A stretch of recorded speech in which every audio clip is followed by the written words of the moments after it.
Olá, internautas e ouvintes da Rádio Cidade em Dia, internautas que nos acompanham pelo YouTube, no canal Rádio Cidade em Dia, e os ouvintes da Rádio Cidade em Dia 89.1 FM. Novamente estamos aqui para falar sobre a Agenda 2030 da Organização das Nações Unidas, em nome do Movimento ODS Santa Catarina e, mais especificamente, do Comitê de Criciúma. Hoje nós vamos falar um pouco sobre ESG e nós temos aqui a Gislaine. Eu não vou apresentar a Gislaine, eu vou pedir que a Gislaine se apresente, né? Mas antes que ela se apresente, eu gostaria de formular aqui os meus agradecimentos ao Grupo Catarinense de Rádios e, mais efetivamente, também ao jornalista Denis Luciano, que nos concedeu a honra, né, de estender esse convite para nós termos esses episódios do podcast que nós levamos ao ar todas as semanas. Então, eu tenho aqui a Gislaine. Em primeiro lugar, Gislaine, eu gostaria que tu fizesse uma apresentação tua e da tua empresa, né? Que é uma empresa que tem uma grande afinidade, né? Tanto com a Agenda 2030, né? Quanto com o movimento ODS e também com a Agenda ESG. Então, primeiro, Gislaine, contigo. Perfeito. Boa tarde, Abel. Boa tarde aos nossos ouvintes. Primeiro, quero agradecer pelo convite, né, de estar aqui. É um tema que eu gosto muito, que eu vivo no dia a dia. Então, é um prazer bem grande estar aqui com vocês. Me apresentando um pouco, né, eu sou Gislaine, sou nascida e criada aqui de Criciúma. Sou engenheira ambiental e sanitarista de formação, atuo há 12 anos na área. Sou formada aqui na Unesc. Fiz as minhas especializações, inclusive algumas internacionais, voltada a ESG também. Tenho uma consultoria voltada para meio ambiente, onde a gente atua na linha de engenharia e na linha de sustentabilidade, aonde entra, né, as questões de implementação de ESG, inventário de gás de efeito estufa, cadastros em plataformas internacionais como o CDP, CBAM, SILA, EcoVadis e outras, né, relacionadas, né, às práticas sustentáveis. Então, a gente está aqui, esse tema, né, da Agenda 2030 é um tema que está no nosso dia a dia, é um tema que está nos relatórios... No nosso DNA? No nosso DNA, como pessoa física, né, dentro das organizações que a gente atua muito, né, deve fazer parte, inclusive, a Agenda 2030 dos relatórios, dos relatos de sustentabilidade. Então, é um tema que a gente realmente está presente. Eu acho que a gente vai conseguir discutir, mas também aprender também, que eu acho que a gente tem muito a aprender também. Perfeito. Ô, Gislaine, e como é que é o nome da empresa? Onde é que quais são as plataformas que ela tem endereço, né? Em quais plataformas? Enfim, quais são os contatos que podem ser feitos com a empresa? Perfeito. O nome da nossa empresa é Aventa, Gestão Ambiental Estratégica. O nosso site, né, é aventaambiental.com.br. As nossas redes sociais é @aventaambiental. Vai poder encontrar a gente no Insta, Facebook, LinkedIn. A gente é bastante presente, então bastante engajado nas redes sociais. Traz o dia a dia, inclusive, da rotina. A Aventa hoje ela está situada no Prime Tower, aqui em Criciúma, num edifício comercial. Sala 1104, deixa aqui o convite para quem quiser nos visitar. Isso, ótimo. E a gente atende, né, especialmente o sul do país, Santa Catarina, mas também com algumas expansões que a gente já teve aí para o país como um todo. Mas a gente atende muito, especialmente a região aqui do sul. Do sul, perfeito. Vamos falar um pouquinho, então, aqui sobre uma sigla que muitas vezes... Porque o mundo corporativo, ele é cheio de siglas, né? E cada vez mais, né? Cada vez mais siglas. E uma sigla aí que aparentemente é recente, mas não é tão recente assim, né?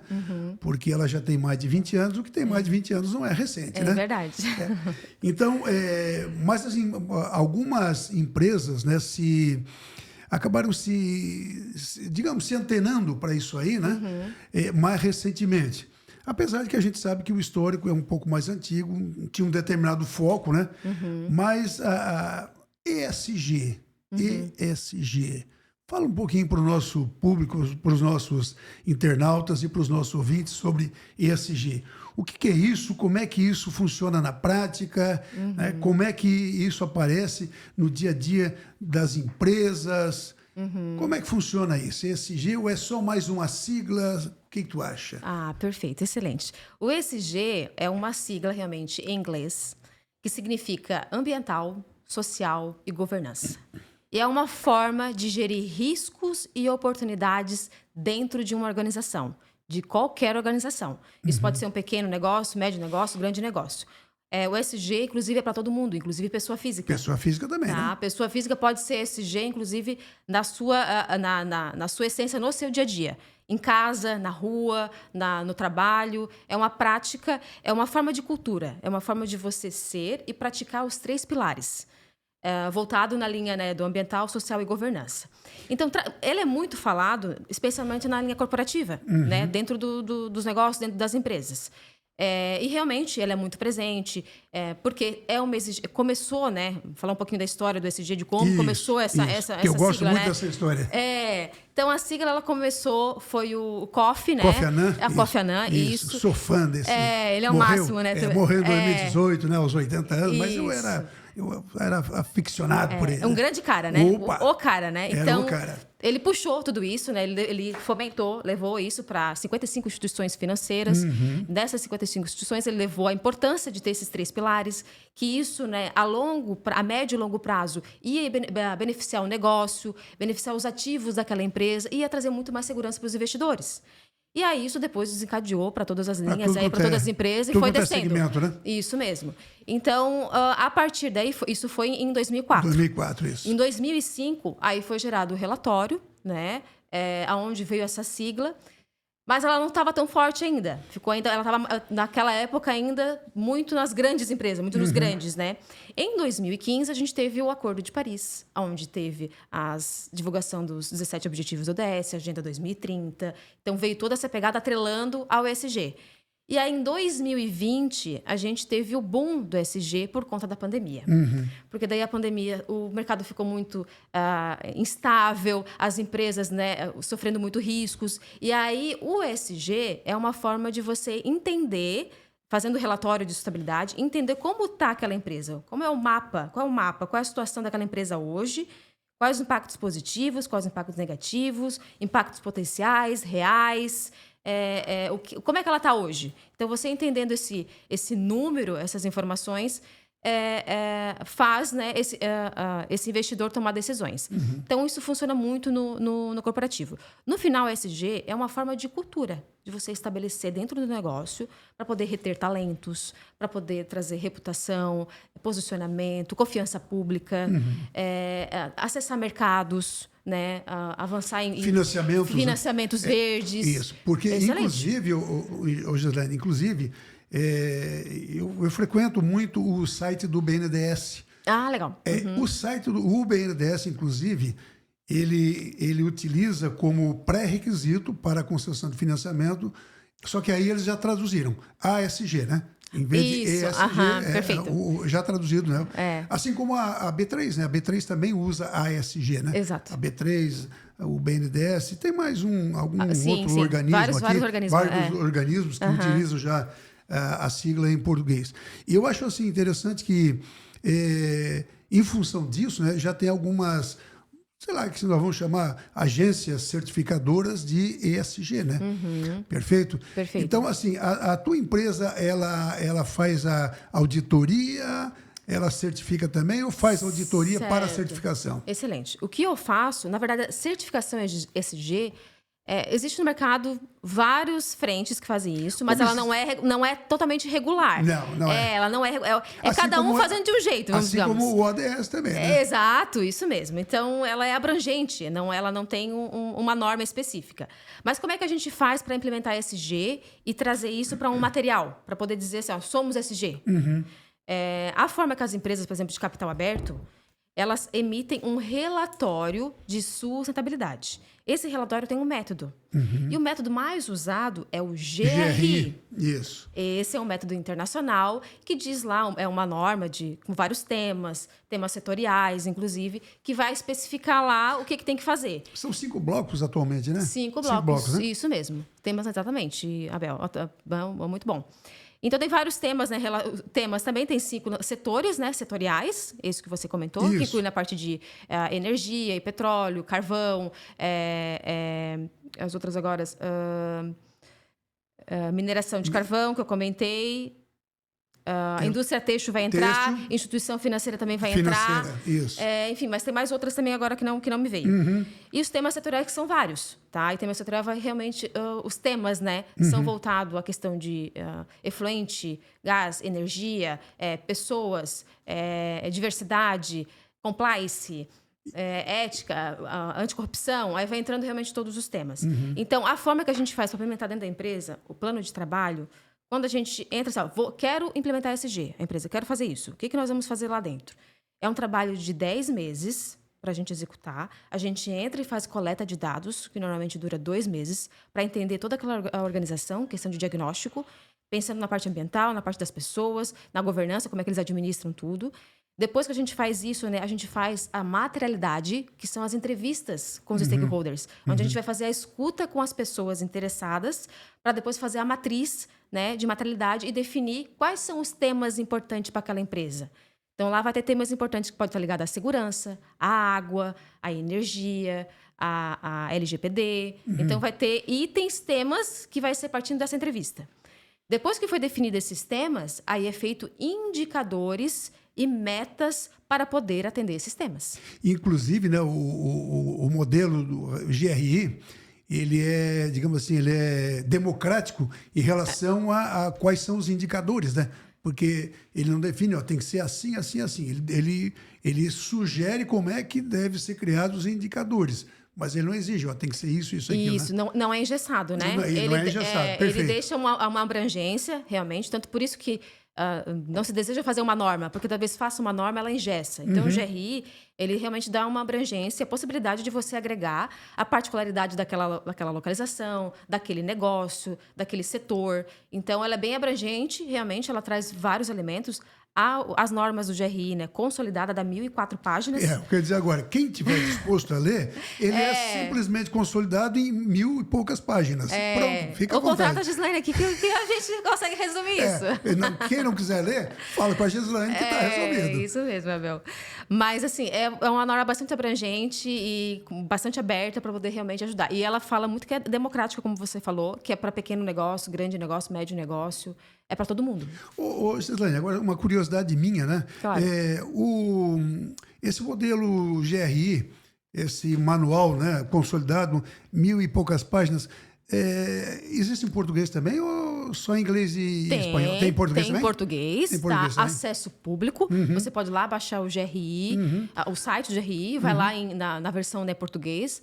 Vai ter toda a versão em português. Posso até encaminhar depois para você lá o link e tal. Porque a última... Eu não sei se foi assim meio rapidinho, né? Eu baixei a versão em espanhol, né? Tá. Aí baixei a versão em espanhol, mas não tirei um tempinho para olhar se tinha a versão em português. Por isso que eu perguntei agora. Não, mas tem sim, tem. Você pode encaminhar depois para você. Tem português, tá. Beleza, tá. Gislaine, outra coisa que a gente gosta muito de falar, quando fala em ESG, né? Então vamos deixar bem claro aqui para os nossos internautas e para os nossos ouvintes, não tem como descolar ESG, né? De ODS. Não tem como descolar, né? Não. Então, quando a gente fala nos ODS, automaticamente vem à mente, né, a Agenda 2030. Entretanto, eu sempre gosto de deixar bem claro que a Agenda 2030 e ODS não são sinônimos, né? Os ODS são os 17 objetivos que operacionalizam a Agenda 2030, que é mais ampla, né? Que ela tem um escopo mais amplo, né? Então, eu gostaria assim que tu falasse um pouquinho, Gislaine, como é que está a Agenda 2030 aqui no Brasil, em que pé que está essa situação, né?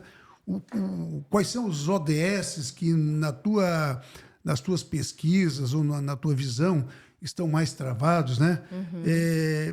E em que sentido nós podemos identificar algumas oportunidades que contribuam para o avanço, né, desses ODS, principalmente levando em consideração o setor privado?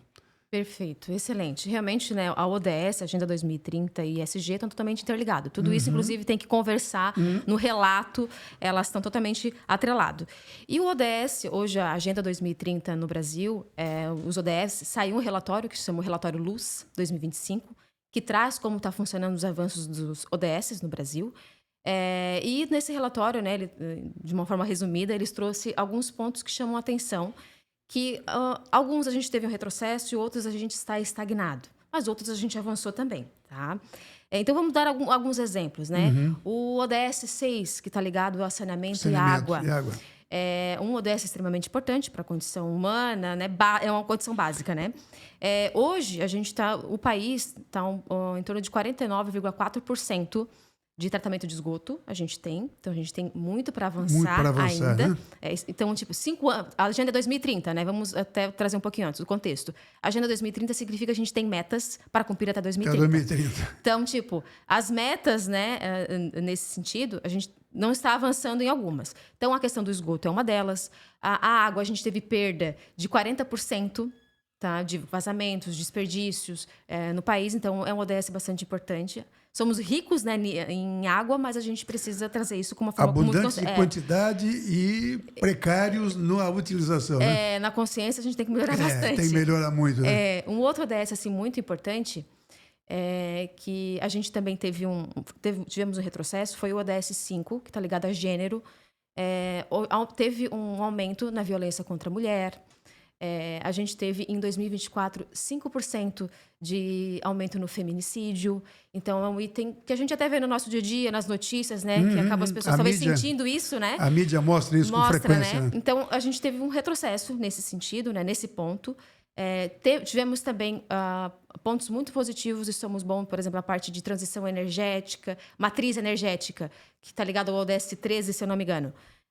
O ODS 13 da matriz energética... O país, né? Nós somos um país muito bem posicionados com energia renovável. A gente tem 88% da nossa eletricidade vem da energia renovável. Então, de energia eólica, solar, hidrelétrica, biomassa. Então, somos muito bem posicionados. Inclusive, desculpa te interromper, depois tu segue o teu raciocínio, espero que eu não atrapalhe o teu raciocínio. Não, imagina. Mas sobre a questão energética, né? Eu tenho acesso a um relatório chamado Doing Business, que é do Banco Mundial. Tá. Né? E ali são classificados 10 itens sobre facilidades e dificuldades de realizar negócio no país. E o destaque no Brasil é a disponibilidade de energia elétrica. Muito. Nós somos muito bons nisso, tá? Para você ter uma ideia assim, de posicionamento, a gente tem 88% da matriz energética. Se a gente comprar com a China, por exemplo, tem 35% da matriz energética renovável. 55% vem do carvão. Que eles usam, né, o carvão para fazer energia. Para energia. Então, no mundo todo, assim, nós estamos bem posicionados. E a gente tem, claro, tem oportunidade, a gente está avançando, né? O Brasil tem algumas metas, inclusive, nesse sentido. Mas somos muito, nesse ODS, somos bons. Tá? Então, a gente tem que celebrar também aquilo que a gente é bom, né? E isso, inclusive, reconhecido pelo Banco Mundial, né? Exatamente, perfeito. Também pelo Banco Mundial. Né? Um outro ODS, assim, que está em alguns pontos melhoraram, outros ele estagnou. Está ligado ao ODS 8, que trabalho com decente, desempenho econômico. Nesse a gente... Alguns pontos, né? Como trabalho infantil, em Santa Catarina, nós somos muito bons nesse sentido. Mas em outros lugares, né, no norte, outros a gente vê ainda crianças de 5 a 17 anos trabalhando ainda em situação bastante precária, análoga, remuneração totalmente de forma não justa, né? Então, a gente tem alguns pontos ainda no país para poder melhorar, que daí na conta final ela é diluída, né? E nos faz buscar as melhorias que precisa fazer nessas pontas. E aí, como nós temos um país muito desigual, né? Exato. Nós temos, como dizia o economista Edmar Baixa, né? Ele dizia que o Brasil é uma Belíndia, né? Com padrões, em determinadas circunstâncias, com padrões de Bélgica, né? Em determinadas situações com padrões de Índia, né? Enfim, aí eu já ouvi esse termo. É muito profunda essa discussão aí, né? Mas ele dizia que as desigualdades no Brasil são enormes, né? E isso, digamos assim, esse termo ele cunhou lá na década de 80, mas continua válido, né? Continua sendo válido. Perfeito. Mas desculpa eu ter te interrompido, você estava falando sobre os avanços e as travas dos ODS, tu falasse ali alguns, mas eu gostaria que tu continuasse esse teu raciocínio aí, né? Para nós entendermos bem, né, sobre essas oportunidades, os avanços e quais são os desafios, né, para o setor privado, né? Não, perfeito. Já que tu estás vivendo o dia a dia. O dia a dia, né? Então, isso num contexto, né, geral que eu trouxe assim, no país, de como que estamos nos ODS. Mas dentro das empresas, hoje, né, ela Tem muitas empresas que já fazem isso no dia a dia, mas elas ainda não identificaram, né? Mas na parte de fazer treinamento, capacitar as pessoas, trazer essa igualdade de gênero, mulheres na liderança, essa questão de diversidade, tudo isso, quando ele está aderindo para dentro do negócio dele, ele está contribuindo com o ODS. Várias ODSs, inclusive, né? ODS 8, ODS 5, vários outros, né, relacionados. Isso só falando de pessoas. Isso. E aí, pensando na questão, né, da matriz energética dele, ele compra essa energia, ele tem que ter energia para o negócio dele. Então, quando ele compra isso no Mercado Livre, que já vende energia renovável, ele já está tendo um ganho quanto a isso. Quando ele instala, por exemplo, uma usina, uma placa dentro do negócio, fotovoltaica. Né? Também fotovoltaica. Então, a gente hoje aqui na nossa região tem bastante empresas que estão aderindo. A gente tem, né, bastante signatários ODS, que cresceu muito o grupo, né? Cresceu nos bastante. últimos anos, né? Então, tipo, a gente já está de parabéns. Muita gente entendeu, está fazendo, participa das ações. Eu participei recentemente do ODS na prática, que teve na praça, Aqui né? na praça, né? Nele Ramos. Então, estive lá com o nosso stand, lá da Venta, e bastante empresas e bastante gente envolvida. Visitei, inclusive. É verdade. E bastante gente querendo saber o que estava acontecendo, o que era aquele movimento e tal. Então, eu vejo que o ODS nas empresas e na pessoa física, aqui na nossa região, está avançando bastante. Está avançando e a gente bastante. Tá de parabéns. Tu sabes hoje, Gislaine, que interessante que às vezes eu converso com donos de empresas, sócios de empresas, ou gestores de empresas, né? E eles dizem, não, eu não vou aderir isso aí porque a minha empresa, eu não identifico nada que possa ter afinidade. Eu digo, não, peraí, vamos só Ele não sentar entendeu. aqui. Ele digo, não vamos entendeu. entender aqui o espírito da coisa. A tua empresa contrata gente, não contrata? Paga salário, paga os encargos sociais, paga. Então, ela já está atendendo um pedaço do ODS 8. Ela já está atendendo um pedaço. Exatamente. Ela só atende aquilo que alguns chamam de normais, né? O que é normal, né? Mas, assim, aqueles que tem preenchem ou tem espaço para diversidade. Não, a gente contrata aqui, isso, aquilo. Não, então, o ODS 10 vocês já estão atendendo. Né? Vocês têm mulheres nos cargos de gestão? Tem, então o ODS 5 vocês estão atendendo. Vocês têm algum plano de saúde? Tem. Então o ODS 3 vocês estão atendendo e assim por diante. Né? Enfim, é tão fácil, né, Gislaine, fazer assim, ó, tirar um tempinho. Bom, o que significa isso? Vamos dar uma olhadinha aqui, ó. O texto da Agenda 2030 para o Desenvolvimento Sustentável, ele não é tão denso assim. Né? Eu não lembro agora, mas são 30 e poucas páginas, 40 páginas. Facilmente a gente lê ali, e é tudo por tópicos bem didáticos, né? Enfim, mas eu acho que é só ter um pouco mais de vontade. Muito. E certamente, Gislaine, eu gostaria que tu falasse um pouquinho agora sobre isso, porque tu deves encontrar uma série de barreiras, né? Porque certamente tu faz a consultoria e a auditoria simultaneamente, né? Certamente faz as duas coisas. Eu acredito que tu encontres um bocado de barreiras, né? E essas barreiras, normalmente, eu acredito que elas estejam mais voltadas para questões culturais. Então, fala um pouquinho sobre isso aí, né? Excelente. Evidentemente, sem melindrar. Claro. Absolutamente nada, né? Não, perfeito. Muito bom que tu comentou, Abel. Essa questão do... Eu vejo que esse exemplo que tu trouxe, né, desse conhecido que você falou que isso não é do meu negócio e tal, é mais por uma questão de ele não tem conhecimento. Isso. Ele não tem conhecimento do que é Perfeito. ODS, porque sem ele saber, ele faz. Sim. Internamente ele já E faz não é ODS. E não é pouco. Ele faz vários itens, mas ele não comunica, ele não identificou isso. Então, esse é um item importante. A questão dos desafios que a gente encontra, né, dentro dos negócios, essas questões culturais. A gente está numa região aqui do Sul, predominante, né, italiana, polonesa, né? Então a gente tem o nosso jeito, né, digamos assim. Nós somos às vezes um povo que é desconfiado, querendo saber o que é isso, né? Vem essa coisa que é de fora, nunca ouvi falar. Isso aí, não é só para eu gastar mais dinheiro. Exatamente. Não, eu quero isso aí, não faço nada disso aí. Então tem muito disso no dia a dia, a gente escuta, tá? É bem comum. Que é parte da cultura. Faz parte da cultura, né? Sou daqui, entendo tudo isso. E aí a gente tenta explicar. Peraí, eu vou te trazer exemplos do que é. Quais empresas que trago exemplos para ele poder se sentir, inclusive, confortável. A empresa tal faz isso. Ela faz isso, que é o que você faz também, inclusive, no teu mesmo setor. Então, essa identificação, a explicação, dar o conhecimento, trazer exemplos e mostrar isso no processo dele, aí eu consigo tirar essas objeções. Né? Mas nos primeiros momentos eu enfrento essas barreiras, sim. Quem tem que quebrar as barreiras, tem que quebrar, sempre tem.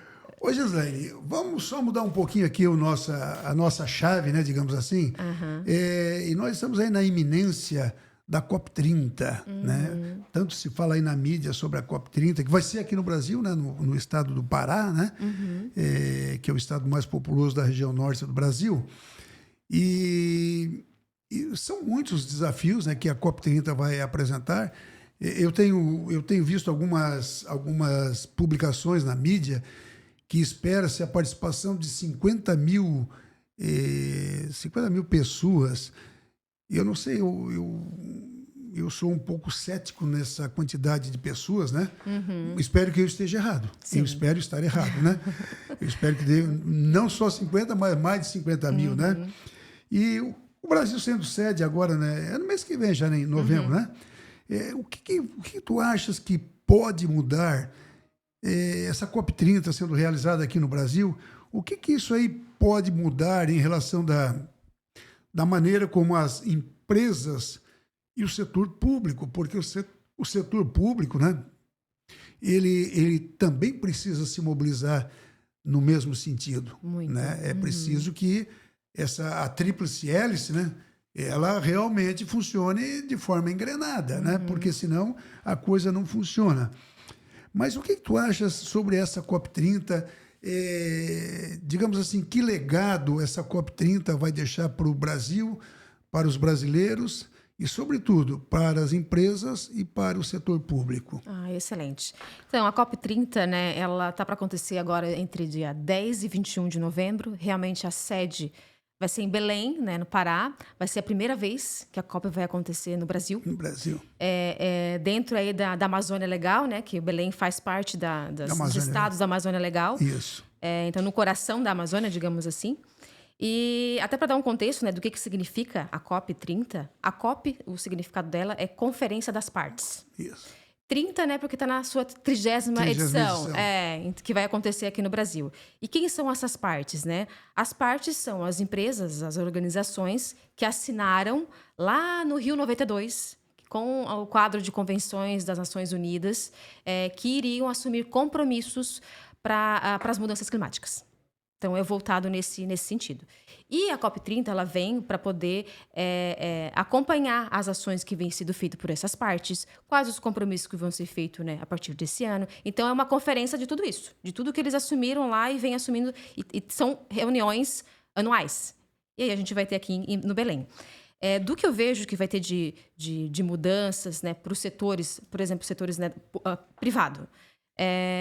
E público, né? O público, como você comentou bem, Abel, é muito importante, ele vai estar muito à frente, ele que vai ser o que vai puxar, inclusive, tudo isso para poder descer para o privado, né? Então, ele tem que ser um protagonista nisso tudo.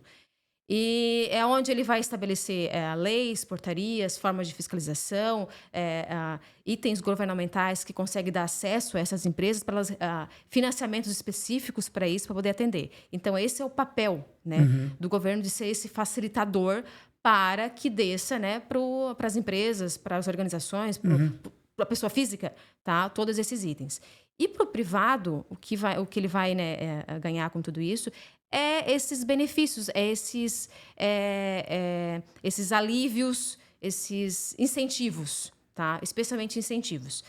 E além dos incentivos que vêm do governo, vai ser uma forma também de fazer negócio, tá? Porque a conferência, lá ele vai funcionar da Zona Azul e a Zona Verde. A Zona Azul é onde vai estar as autoridades, todo o processo, toda a conferência que vai acontecer, inclusive bem restrito, né? Os acessos e tal.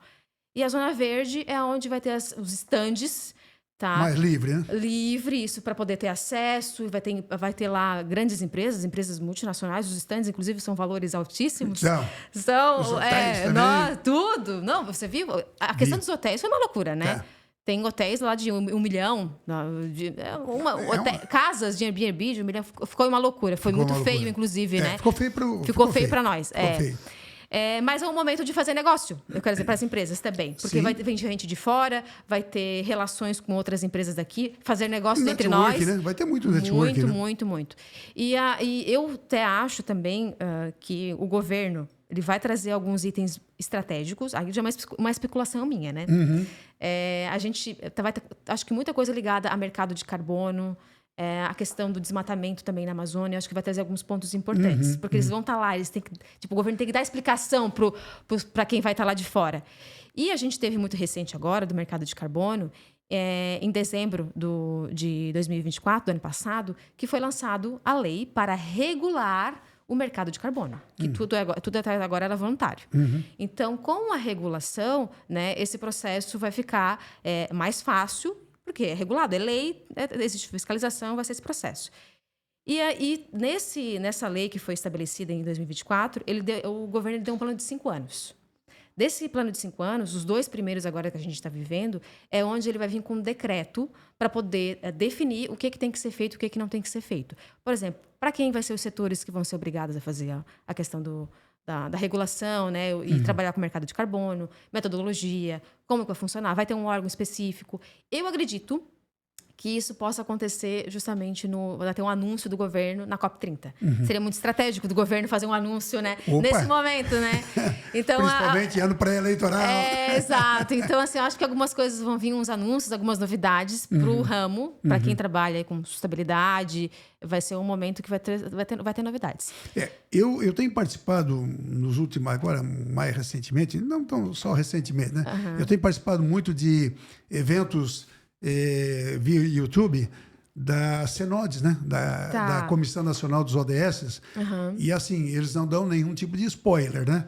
Mas eles deixam claro, né, que eles vão estar muito fortes na COP30. Né? Então, o que é muito bom, né? O que é muito bom aqui para o Brasil, porque, digamos assim, né, nos ODMs, o Brasil avançou muito. Na verdade, foi um dos que mais avançou no mundo, né? Nos ODMs, nos antigos ODMs, né?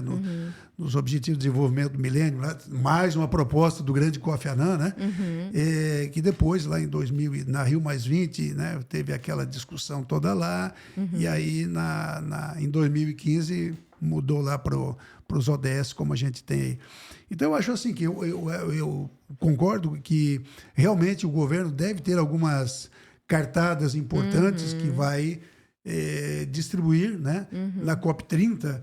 E assim, fala um pouquinho mais sobre essa transição energética, porque tu já desse aqui uma aberturazinha, né, sobre a transição energética.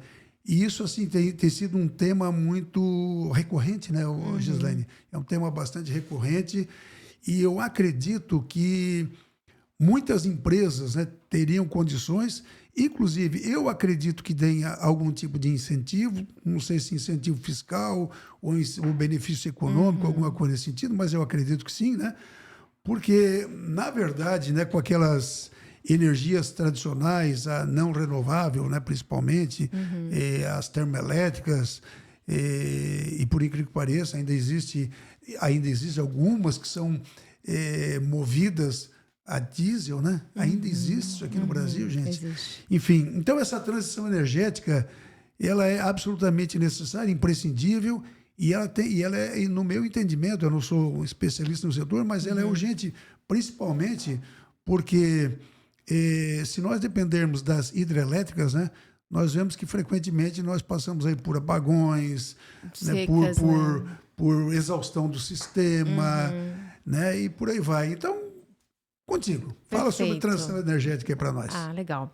Então, a transição energética, né, ela está sendo bastante comentada agora no mundo como um todo, né? E o Brasil, ele assumiu também esse compromisso de fazer a transição energética, que nada mais é do que a troca do combustível fóssil por uma energia mais limpa.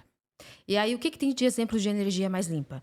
Tem as hidrelétricas, tem as placas fotovoltaicas, tem as eólicas, a biomassa também, que é algo que está agora desenvolvendo bastante, né? Bastante. Então, tem essas aí que são as mais comuns, né? Mas também a transição energética está ligada com a questão de desmatamento, essa questão de mercado de carbono, tudo isso, né, para poder avaliar. Então, a gente tem o Brasil, ele se colocou numa meta para até 2050 ele ser 100% renovável. Eu acho uma meta bastante ousada, digamos assim. Muito ousada, né? Bastante ousada.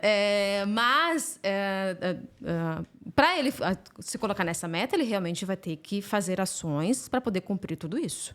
E essas ações tem que vir com incentivo.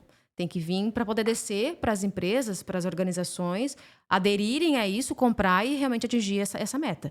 Então, essa forma pode ver que carros elétricos agora está ficando mais comum, o governo está trazendo Menos elementos caros, né? menos caros, mais acessíveis. Para quê? Para realmente trazer a questão do carro elétrico é uma das metas do Brasil quanto a isso. Então, vai poder trazer esses fomentos, essas possibilidades para a transição energética. E aqui, a gente está no sul de Santa Catarina, né? E que a gente é região do carvão, né? Então, poxa, se a transição energética é troca de combustível fóssil, vamos ter que avaliar e pensar essa questão da mineração, de todo o processo aqui. É uma discussão assim que levaria muitas frentes, na verdade, né, Abel? Porque a questão... E muita polêmica, né? Muita polêmica, exatamente. Porque, ao mesmo tempo, né, a termoelétrica, ela já tapou furos em vários momentos da nossa matriz. Então, tipo assim, ela foi uma ajuda que a gente precisou. Mas, ao mesmo tempo, a gente também tem oportunidades para trabalhar mais aquilo que a gente tem das hidrelétricas, as outras fontes que a gente tem. Usinas, solar, eólica. Então, a gente tem outras frentes para trabalhar e ter mais oportunidade. Então, isso tudo é muito complexo, né? Pensar onde atuar, como fazer, onde o governo vai tomar frente, né? E vai incentivar. E isso é um tema bastante importante para as nossas mineradoras pensar. O que vamos fazer? Acompanhar tudo isso. Porque aqui na região sul catarinense, né? Não só Criciúma, mas toda a região sul catarinense, ela é uma região que, historicamente, ela tem essa ligação com o carvão, né, Gislaine?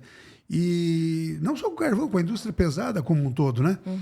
E eu te pergunto o seguinte, tem sido feito algum movimento real, né, sobre essa transição, né, sobre a descarbonização?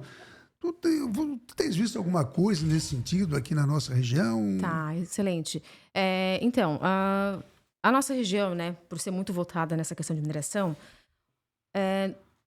hoje as carboníferas, as que estão relacionadas, né, com carvão, elas avançaram muito, Abel. Elas melhoraram muito. Assim, ó, os controles ambientais estão muito melhores, padrões altos, inclusive, que eles estabelecem de monitoramento, licença.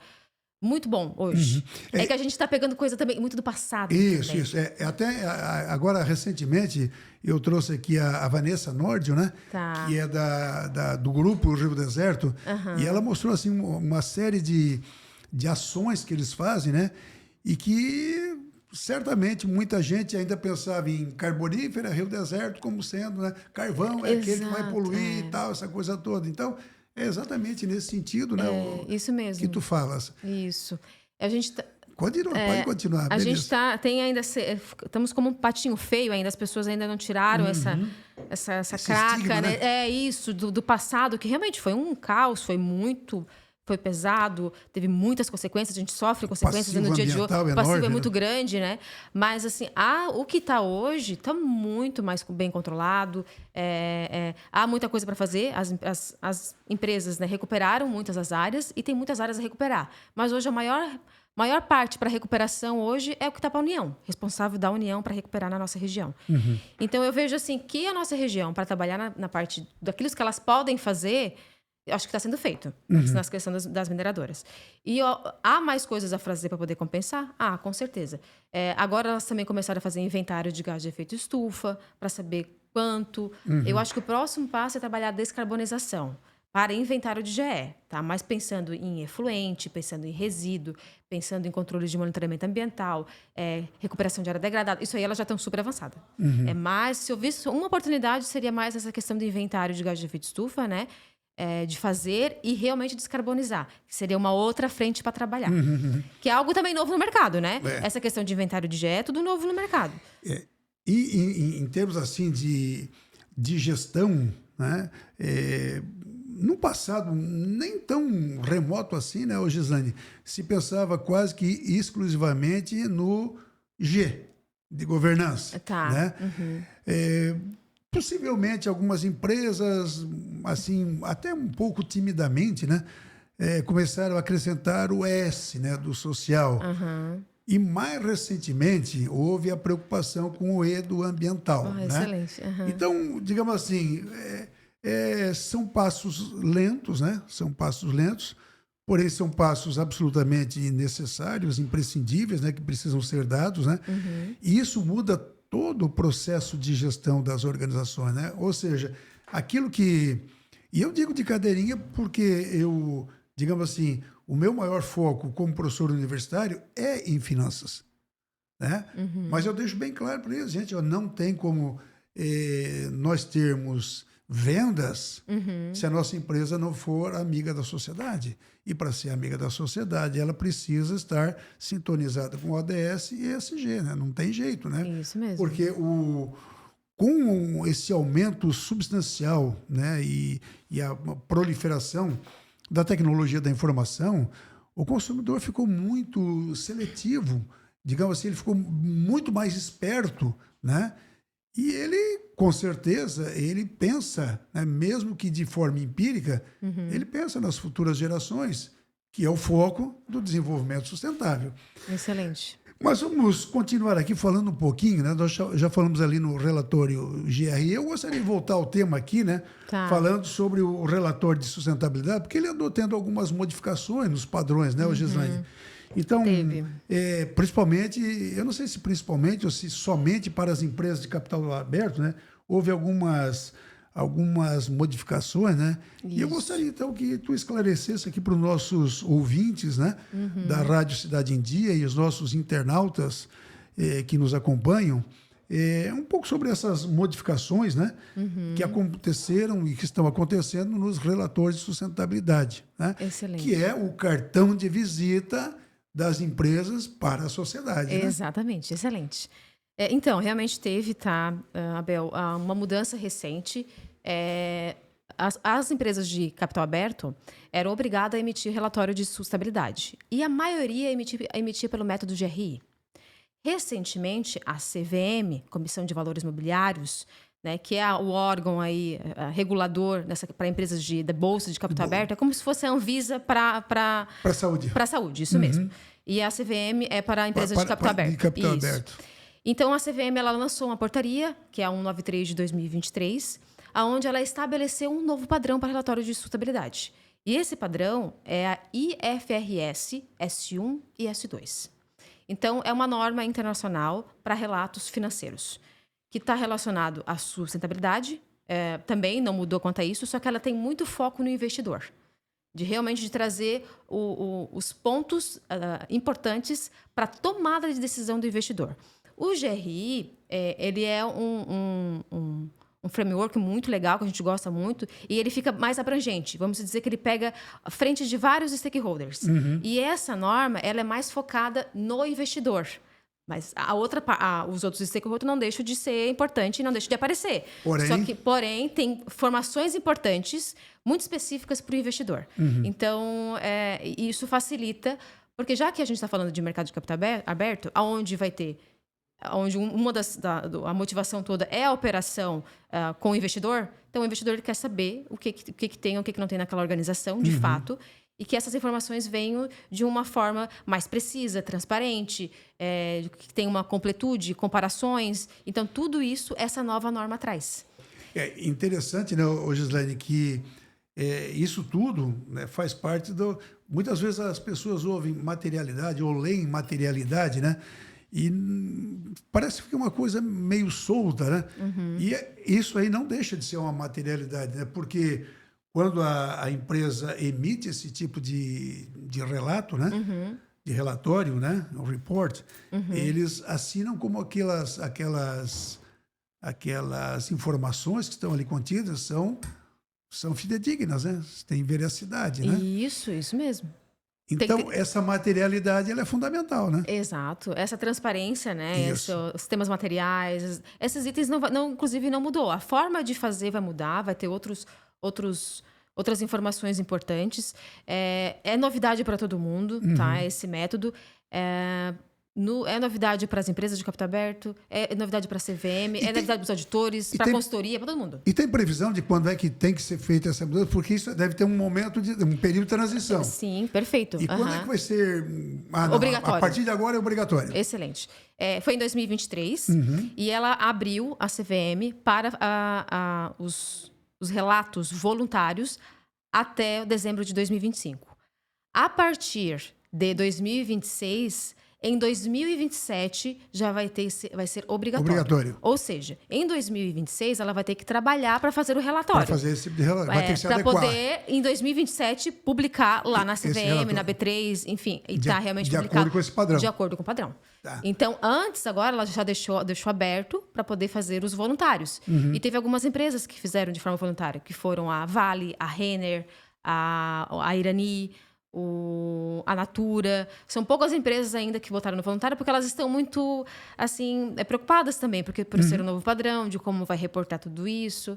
Então, há uma preocupação também nesse sentido. Mas é uma novidade voltada à ESG, à sustentabilidade, que eu acho também... Tipo, agora é obrigatório as empresas de capital aberto, né? Mas isso vai descer para as outras. Ah, sim. Porque vai ter as cobranças necessárias ali e isso vai descer com certeza. E assim, nós temos diversos organismos oficiais que certamente estão também, apesar de a CVM ser oficial, né? Mas a CVM, ela se direciona para as empresas de capital aberto, como já falasse anteriormente, né? Isso. Mas nós temos que pensar o seguinte, vão ter outros organismos, né? Sei lá quais são os organismos, tem tantos organismos aí, né? Sim. Que vão certamente exigir, né, que haja esse relatório dentro de determinados padrões, né? E aí é o seguinte, mas o relatório de sustentabilidade, ele é obrigatório? Não, obrigatório não é, mas ele vai te abrir a porta para diversas situações que, se tu não tiver, não vai abrir a porta, né? Isso aí. Então, inclusive, né, grande parte de financiamentos, né? Se não tiver um relatório de sustentabilidade, a porta está fechada, né? Isso mesmo. Isso que você falou é excelente, tá? É bem isso que vai acontecer. O que acontece? Ela não é obrigatória, é obrigatória para as empresas de capital aberto. Sim. Mas vamos botar assim, a Natura. A Natura ela é obrigatória, ela tem que fazer e ponto. Ela vai ter que se adequar. Mas ela tem muitos fornecedores na sua cadeia de valor. E aí ela vai ter cobranças desse relatório que vai descer para a sua cadeia de valor, para os seus fornecedores, por exemplo. Então, quem presta serviço, quem fornece produto, né, para a Natura, estar alinhado com esse novo método vai favorecer a Natura. Vai manter esse contato, esse relacionamento com ela. Até porque isso é condição sine qua non, né? Para que a Natura tenha, né, ela vai também olhar a sua cadeia de valor. Exato. Porque ela vai ter que exigir da cadeia de valor. Exatamente. Não tem jeito. Não tem jeito. Não tem jeito. Não tem como escapar. Cada vez mais, né, essa teia, né, ela está cada vez mais sendo construída e constituída de tal forma, né, que, eu sou fora disso aqui. Não é fora não, né? Todo mundo vai fazer parte desse contexto de uma forma direta ou indireta, mais efetiva, menos efetiva, mas não tem jeito. Isso. Todo mundo vai estar no mesmo barco. E assim, mais uma vez, eu ressalto. Por quê? Porque não existe planeta B. Só tem esse. Exatamente. Gastou, acabou. Gastou, não tem ainda. Não. Eu acho que o plano de Marte vai demorar muito e a gente não vai dar, não sei nem se vamos dar conta. Não sei nem se os nossos tataranetos né, terão condições de fazer isso aí. Exatamente. Mas, continuando aqui, aqui na nossa região aqui sul de Santa Catarina, ou em Criciúma, região sul, né? Em termos de ações que garantam ou que mostrem, né, a preocupação com a sustentabilidade, o que nós temos visto aqui, Gislane, e o que poderia avançar? Excelente. Eu vejo assim, a gente tem mineração de carvão muito forte e indústrias pesadas, né? Aqui na nossa região. Então, aí cerâmicas, indústria plástico...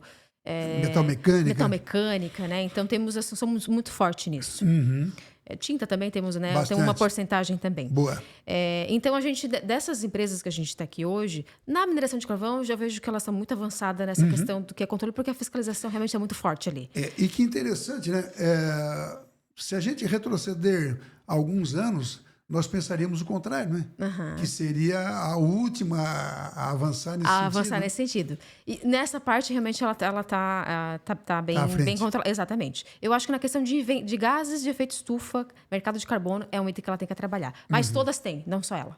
Então, as indústrias também. Então, eu vejo que hoje as indústrias, elas estão mais acessíveis a, por exemplo, a ESG, mais à frente disso, que eu tenho acompanhado.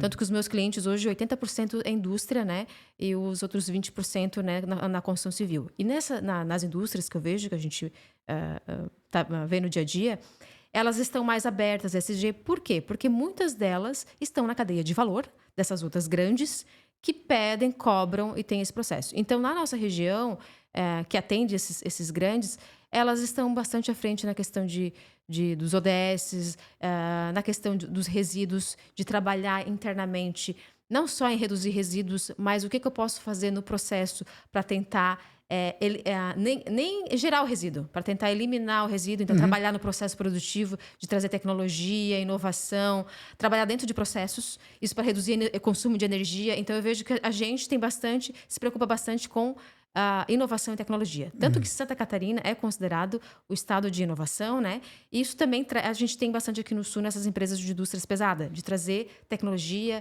para poder trabalhar a nosso favor. E isso respinga na questão, né, das práticas sustentáveis, com redução de energia, menos resíduo, menos geração de uso de água, ou então, se fizer, tem um circuito fechado. Circuito fechado de água. Então, a gente vê bastante oportunidades que já está acontecendo, né, na nossa região, que é bem legal, muito bacana. Especialmente nessas frentes. O que eu vejo de mais oportunidade para todas é elas começarem a trabalhar realmente com essa questão do mercado de carbono, geração de gás de efeito estufa, que é uma novidade para todo mundo também, não é só para cá, é um país como um todo. Mas isso é algo E uma boa parte do mundo, inclusive. Exatamente. Então, eu vejo que isso é algo que a gente vai precisar avançar um pouco mais, está vindo mais, o governo está trazendo essas portarias, leis específicas para isso, vai descer. Acredito que nos próximos anos a gente vai avançar nisso também, mas eu vejo que as oportunidades estão maiores, mais nisso. Isso pensando nas grandes, né? E as pequenas também eu vejo algo legal que a gente tem que tá encaminhando. Está muito hoje para os pequenos negócios, inclusive, interligados nas prefeituras, falando inclusive da prefeitura aqui de Criciúma, quando tu vai fazer um alvará, se o teu KENAI, né, é um item que pode ser licenciável, é obrigatório tu apresentar a licença ambiental. Então, hoje, por exemplo, de manhã, eu fui em uma empresa que é de pequeno porte, de suplementos alimentares, e ela precisava ela só veio buscar a questão da licença ambiental para o empreendimento dela, porque lá no alvará pediu para fazer, senão ela não ia saber, na verdade, ela nem tinha conhecimento. Então, está muito mais interligado, e esses avanços na energia elétrica também tem essas questões, na Celesc e tal. Então, eu vejo que a gente avançou muito está nisso. cada vez mais fina. Mais fina, mais interligado, mais integrado. Então, e isso vai descendo e vai cumprindo e vai garantindo tudo isso. Digamos assim, se o poder público ele não tem procurado uma outra forma, né, de contribuir, pelo menos nesse sentido ele tem contribuído, né? De criar assim normativas, né, que exijam com que as organizações, as empresas em geral, né, elas mostrem o que estão fazendo, né? Legal. Ô, Gislaine, vamos lá, se uma empresa quiser começar com essa questão da sustentabilidade, né? O que tu recomendarias? Basicamente, assim, sei lá, 3 sugestões, mais ou menos, ou se quiser dar mais sugestões, né? Claro. O que uma empresa teria que fazer para dar os primeiros passos em direção a essa sustentabilidade? Excelente. Eu acho que, trazendo 3 passos, né? 3 itens simples, até para ser mais simplificado, e ela poder realmente já poder iniciar. Eu acho que uma delas, medir o básico. O que é o básico dentro da organização, dentro do negócio? Medir a questão de geração de resíduos, medir o que tem de geração de consumo de energia, de água, para que ela faça as medidas e possa controlar. Não tem como controlar se não tiver medido. Né? O inventário de gás de efeito estufa é um item também importante. Então, ligado às pessoas, né? O quanto que... como existe plano de carreira no meu negócio, o quanto, né, de diversidade tem nas pessoas na liderança, como que está o número de pessoas. Então, tu pode só medir o básico do básico. Depois de medir o simples, aí você passa a estabelecer algumas metas. Pode estabelecer, tipo, no máximo 3 metas anuais. Para você, nesse ano eu vou estabelecer 3 metas para cumprir. Vou fazer isso, isso, É aquilo. isso que eu vou fazer nesse ano. Então, para ser básico e realmente você começar a fazer. Uma das metas, né, que poderia ser sugerida, essa questão de você reduzir consumo de energia. Quilowatt, né, por uma unidade de medida, né, para redução. Aí você pergunta, como eu vou fazer isso? Você pode fazer a compra de energia no Mercado Livre, ou você pode também implantar sistema de placas fotovoltaicas para poder trabalhar, tanto gerar energia para o teu negócio, quanto também gerar crédito de carbono, que você pode gerar. Formas de reduzir sem precisar investir. Você pode também pensar internamente em treinamento, temporizadores específicos para energia elétrica no processo, conscientização. São vários itens, né, que você pode trabalhar nesse sentido.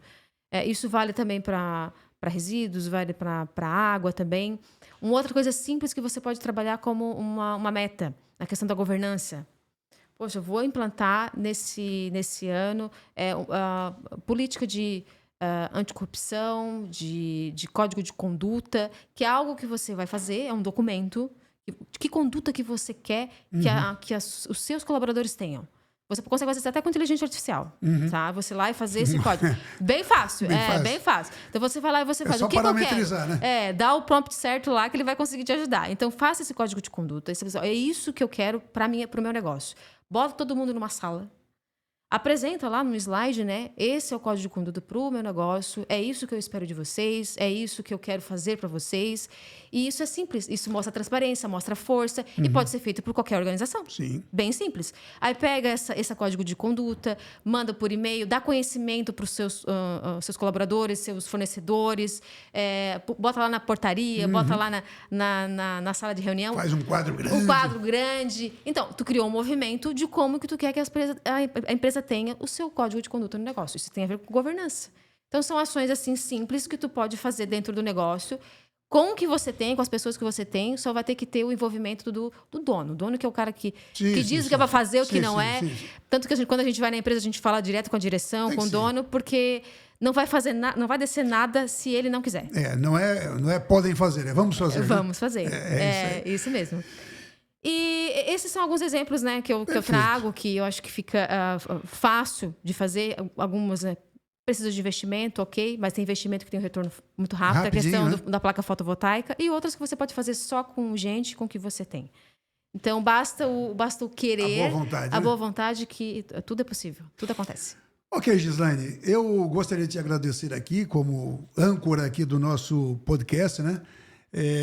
Agradecer aqui o Grupo Catarinense de Rádios por nos ceder esse espaço, né? E, gentilmente nos ceder esse espaço. E agradecer o jornalista Denis Luciano, né? Por também nos convidar a semanalmente estarmos aqui levando esses conhecimentos aos ouvintes da Rádio Cidade em Dia e aos internautas, né, que nos acompanham pelo YouTube. E agora, então, eu gostaria que tu fizesse aí a tua fala final, né? Para nós, em seguida, encerrarmos mais esse episódio. Perfeito. Abel, eu quero agradecer, né, a você pelo convite, ao Grupo Catarinense, né, ao Denis também, por promover tudo isso, né, que é muito importante, que é uma forma de conscientização para as pessoas, né, a informação, a comunicação. E isso está totalmente alinhado com os ODS, com a Agenda 2030 e com realmente fazermos o nosso melhor para trazer essas práticas sustentáveis e nada como trazer conhecimento. Me coloco à disposição se surgir alguma dúvida aí com os ouvintes, os nossos internautas aí. Pode procurar a gente. Já deixou todos os contatos, né? Exatamente, todos os contatos. Pode procurar, vai ser um prazer a gente receber as dúvidas de vocês e poder sanar. E me colocar à disposição aí e dizer, né, que essa questão de ESG, práticas sustentáveis, realmente ele é transformador e pode ser para a pessoa física quanto para a pessoa jurídica. Ok, também para finalizar, eu gostaria de agradecer a todos os internautas que nos acompanham pelo canal do YouTube, né? E também pelos ouvintes da Rádio Cidade em Dia. Muito obrigado e até o próximo episódio.